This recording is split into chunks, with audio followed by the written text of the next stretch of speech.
Hey everyone, it's the Nerdy Dude Gamer, and I'm ready to teach you guys some note-taking strategies.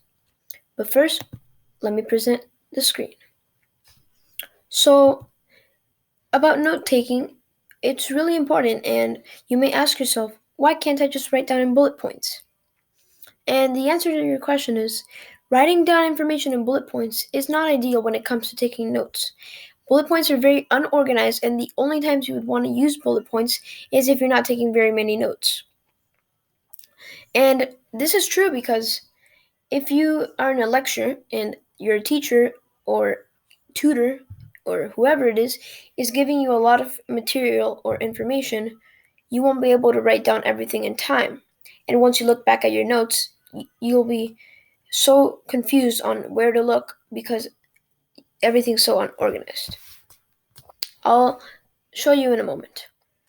But we'll be taking a look at 3 different note-taking strategies for you to learn. So first we have the Cornell Notes.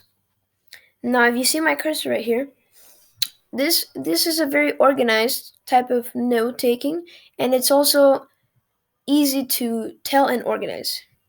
So if we look at the name, this is where you would put your name, the date. If you take a lot of notes, generally when you take Cornell Notes, you'll have more than one page, so you want to number that over here. And then for your subject, what you're going to take notes about. As an example, let's say computers is my subject.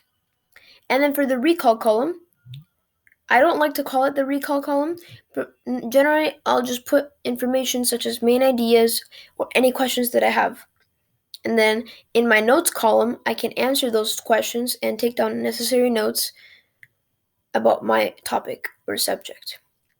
And lastly, you'll want to take a summary of everything that you took note of in order to make it easy to read if you're in a hurry or if you don't want to take a look at every single one of your notes.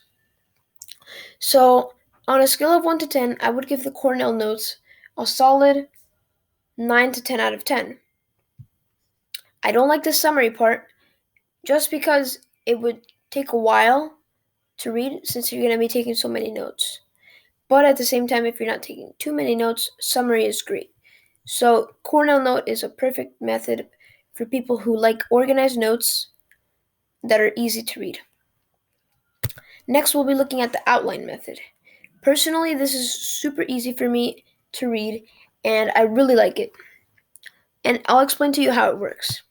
As you can see by this example, this is heavily indented, and I'll explain why. Each letter at the outside is going to be a main idea or a topic. In this case, it'll be computers. And then I would indent further, and you would put Roman numerals. Number 1 is how they work, and this is main ideas about your topic. Then, if you have another main idea, is why they are important. And then if we look at B, if you want to introduce a new topic or subject, you would go back and you wouldn't indent and create another letter. And then repeat the same process. I like these types of notes because they're really easy, very organized and easy to look at. And a good way to use these is when you're writing an essay, because it'll organize everything perfectly with topics and main ideas.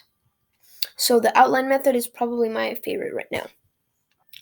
And lastly, we have bullet points.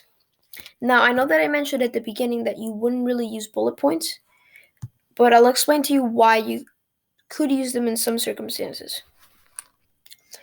In order to take good and efficient bullet points, you want to take little notes. You don't want to use complete sentences. As long as you can understand what you're writing, that's good. Try to keep it short though. Abbreviation is good. If you can understand your abbreviations that you make, it'll make understanding your bullet notes easier. And summarize information. For me, these are the abbreviations that work for bullet points, and you can even do them in Cornell Notes or any other type of notes that you take. Abbreviation is really good because it simplifies your note taking and makes it go to the next level. So bullet points, you'd want to take them when you are not doing very many notes because they're unorganized and they're only quick, short bits of information. And if you're in a long lecture and you only want to take the most important notes, then yes, this could also be a good method. But those are the 3 best note strategies that I would recommend for you to use whenever you are studying.